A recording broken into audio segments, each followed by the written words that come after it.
Hello there. Good morning, good afternoon, and good evening, depending on when you bump on this video. How are you doing? Excuse me. How are you doing today? How's your Monday mundane? Hope you're ready to start off the day with all the energy, with all the vibe, and positive energy or nothing. So I'm just here to reach out to somebody this morning, this beautiful week, this beautiful Monday morning start up of the week. I'm just here to encourage somebody who might be struggling with feeling worthy of themselves, who might be struggling to accept themselves for who they are. It's okay. We all feel this way once in a while. We feel this sort of unworthiness once in a while sometimes. But this is just to encourage you.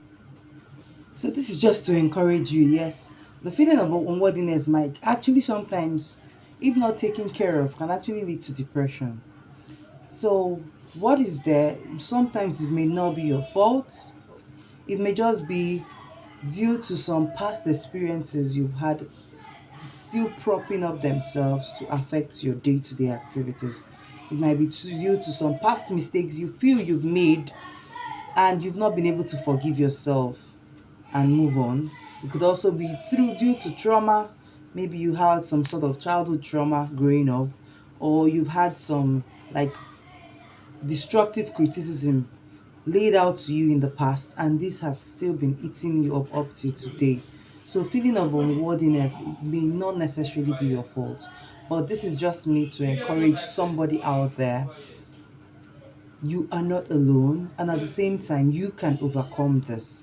So how do we do this? I'm going to give you about 4 ways you can help yourself to overcome that feeling of unworthiness. Number one, forgive yourself.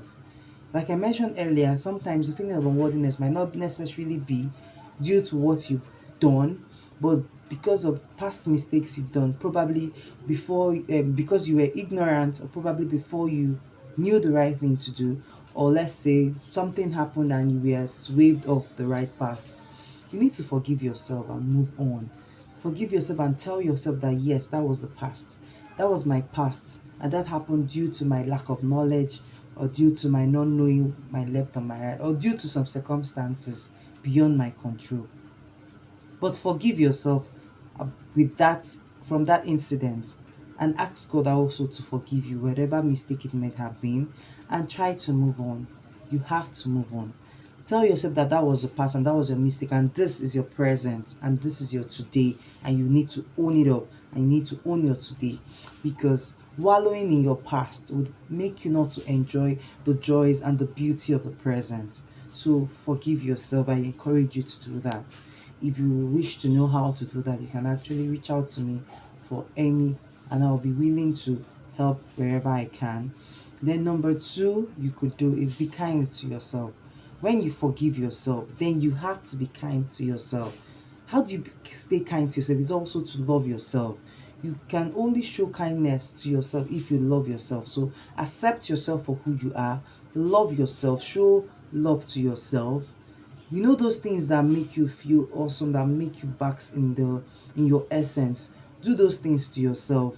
It could be journaling. Yeah, journaling actually helps. That journaling is part of it, but we have most of us have different ways of exploring this. But at the same time, you can go through your hobbies, whatever thing you love to do that makes you have that dopamine release in yourself. Go for it.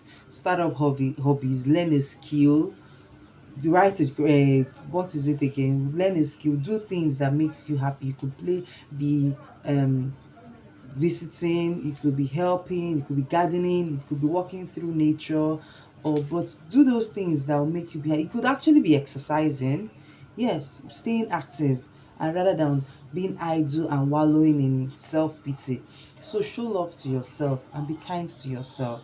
Number three you should do is mindfulness. Mindfulness is an act of living in the present, being aware, self-aware of the present, and enjoying the present. So this is you not wallowing about your past. But when those negative thoughts about your past try to creep in, like dissuade them, or like discard them by replacing them with present thoughts about the present and positive thoughts. When you be like, oh, I'm not good enough, I can't do this, replace it with, I can actually try with little effort to make, to improve daily. I can do so things little by little to improve daily. You cannot just, it cannot just happen all of a sudden, but those little steps, daily little steps actually makes a whole lot of difference. Then number four, a gratitude journal. Gratitude journal, actually, if you don't even do any other journal, try gratitude journal. I've tried it and it was very helpful with me and for me. How do you do this? At least every day, write about five things you're grateful for every blessed day. Some days you might struggle to write up to five, and other days you will keep writing and writing and writing. Why is this essential? It helps you not to compare yourself with others. Every day you try to look inwards. At the end of the day, you look inwards and stay grateful for things that happened to you in the course of this day. The fact that you are alive is a whole lot to be grateful about. So I wouldn't even blame you or bother you if you keep writing every day that I'm alive, because that's actually the first miracle of the day, the first thing to be grateful for each day. You are alive, you can see, you can walk, you can move, you can eat, you can pay your bills, or you could pay one or two bills yourself. You could, there are so many things to be grateful for. So reach out every day, try to write one or two things you're grateful for every blessed day, and be in the present. Write these things and it will help you to stay thankful, to stay grateful, to stay positive for those things you have, rather than blaming or comparing or envying or jealousy those things you do not have. And when you create that gratitude journal, it actually also helps you to stay contented with where you are, what you are, while backing or working towards a greater goal. So, and the other thing you could do, if you find out that this feeling of unworthiness becomes so persistent and pervasive every day, you can actually reach out to a professional, reach out to someone who can be your accountability partner, who can be by your side, or who can help you with some activities to like help you walk away fully from this act of unworthiness. Like I say, if it becomes a persistent thing and you cannot help yourself with these measures mentioned, you can reach out to a professional to help you so that you don't go into depression. Remember, I said that feeling of unworthiness, if not taken care of, can actually lead to depression. So, this is just a bit for today, and I hope this blessed you. Remember to stay positive. Remember to stay mindful of your present. Remember to love yourself and be kind to yourself. Remember to forgive yourself and also reach out to a professional if you actually need to do that. So I hope this has blessed you enough.